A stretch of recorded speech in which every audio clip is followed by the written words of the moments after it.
संतांची त्यांच्या कृपादाने कथेचा विस्तार भवानी सद्गुरु दासका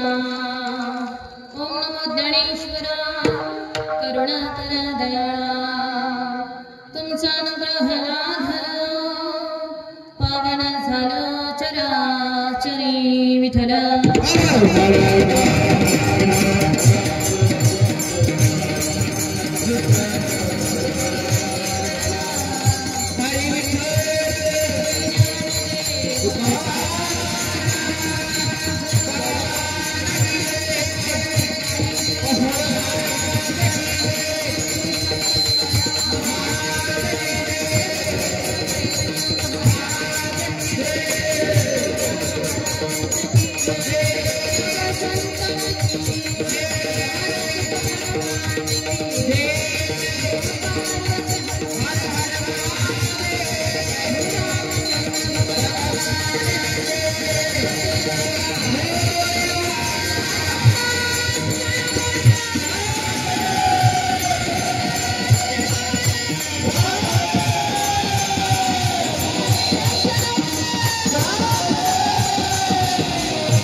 उजळले भाग्याता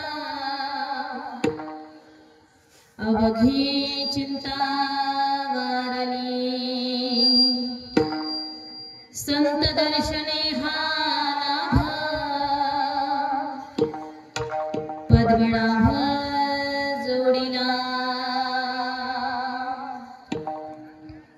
माई बापा प्रस्तुत प्राप्त समय सेवेकरता निवडलेला अभंग देहनिवास वैराग्याचे मूर्तिमंत पुतळे पंचम वेदाचे निर्माते भगवंताचे लाडके भक्त जे सदेह वैकुंठाला गेले ते जगद्गुरु जगतमान्य सच्चिदानंद स्वरूप श्रीमंत संत तुकाराम महाराज यांचा चार चरणाचा संतांची महती सांगणारा अभंग आहे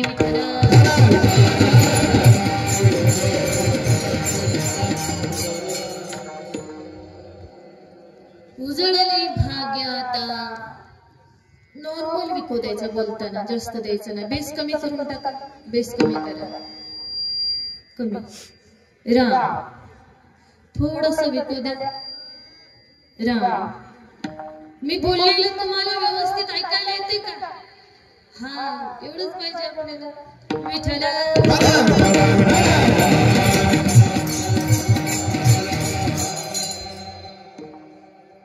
उजळले भाग्य आता अवघी चिंता वारली संत दर्शने हा लाभ पद्मनाभ जोडीला थोडासा आवाज द्या माई बापा या अभंगामध्ये जगद्गुरु तुकोबर तुम्हा मला संतांची महती सांगतात आणि ही संतांची महती सांगत असताना म्हणतात की माझं भाग्य उजळलेलं आहे माझी चिंता वारलेली आहे आता तुकोबरायांचं भाग्य का उजळलं तुकोबरायांची चिंता का वारली याचं उत्तर तुकोबरायांनी अभंगाच्या दुसऱ्या चरणामध्ये दिलेले माई बापा की संत दर्शने हा लाभ पद्मनाभ जोडला मला संतांचं दर्शन झालं त्यामुळं पद्मनाभाची लवकर भेट झाली आणि एकदा जर का पद्मनाभ भेटला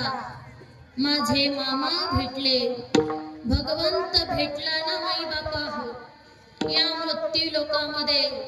जी आम्हाला 84 लाख युनिट जन्म मृत्यूची एरझार घालावी लागत असते ती एरझार घालावी लागत असते त्या एरझारीतून तुम्ही आम्ही मुक्त होत असतो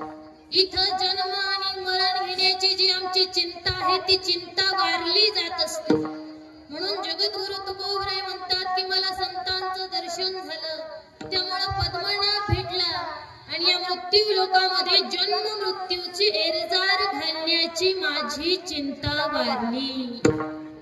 मग ज्याच्यामुळे आमची चिंता वारली जाते त्या भगवंताला तुम्ही आम्ही सगळेजण हृदयामध्ये भक्तिरूपी पेटी तयार करूया आणि त्याच्यामध्ये साठवून ठेवूया असं जगद्गुरु तुकोबराय म्हणतात। ऐका ना माई बापा हो,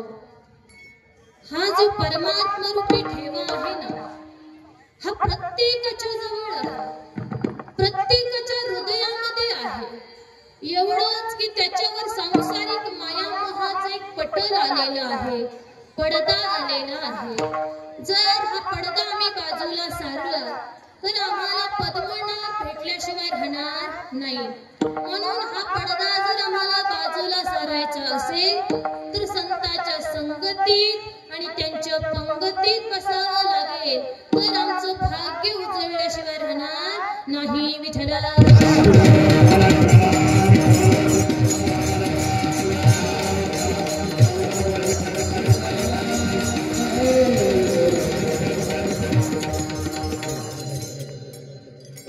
माई बापा,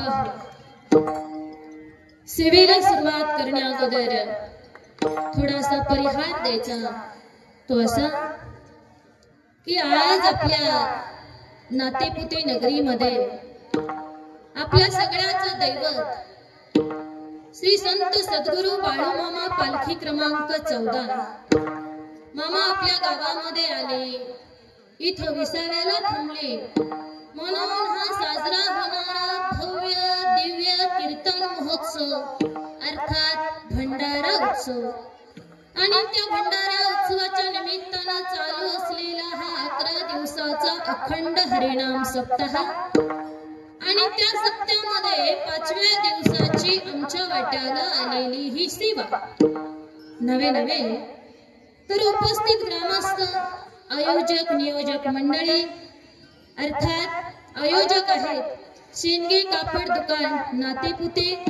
उपस्थित सर्व भक्त मंडळी, या सगळ्यांना मनापासून धन्यवाद की दादांनी आज आम्हाला या ठिकाणी सेवा करण्याची संधी दिली। म्हणून पुन्हा एकदा आमचे शंकर दादा, सुरेश दादा, आयोजक मंडळी सगळ्यांना मनापासून धन्यवाद। त्याचप्रमाणे इथे उपस्थित असणारे सर्व आदरणीय ज्येष्ठ श्रेष्ठ गायक वादक टाळकरी वारकरी माळकरी विनेकरी बाबा चोपदार बाबा यांनाही मनापासून धन्यवाद। माई बापा,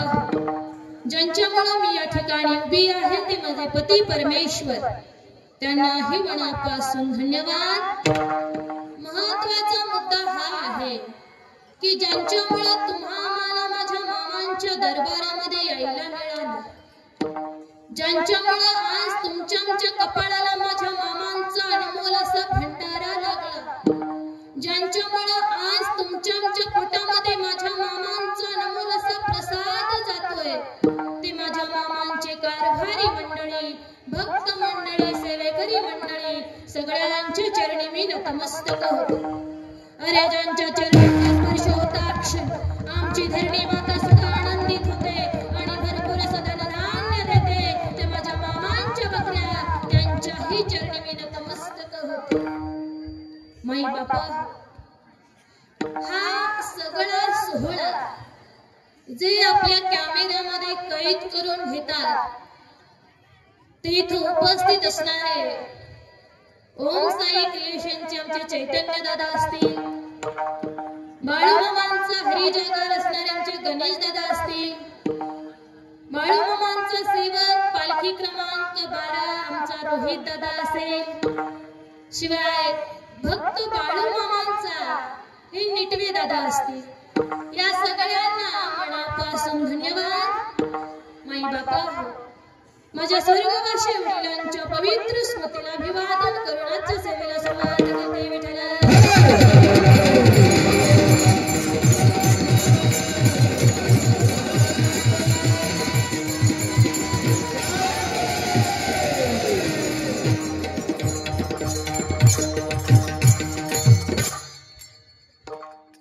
माई बापा, आपण सगळेजण भाग्यवान आहोत का तर आपल्या सगळ्यांना माझ्या मामांच्या दरबारामध्ये यायला मिळालं, माझ्या मामांच्या दरबारामध्ये बसायला मिळालं, माझ्या मामांचं चरित्र ऐकायला मिळते। हे सगळं घडण्यासाठी ना भाग्यवान असावं लागतं माई बापा। तुमची आमची अनेक जन्माची पुण्याई गाठी शिल्लक आहे, पदरी शिल्लक आहे, म्हणून हा भाग्याचा दिवस आमच्या आयुष्यामध्ये उजळलेला आहे माई बापा। बरं याच्यासाठी एका जन्माचं पुण्य नाही हो, किती जन्माची पुण्य आहे? जन्मोजन्मी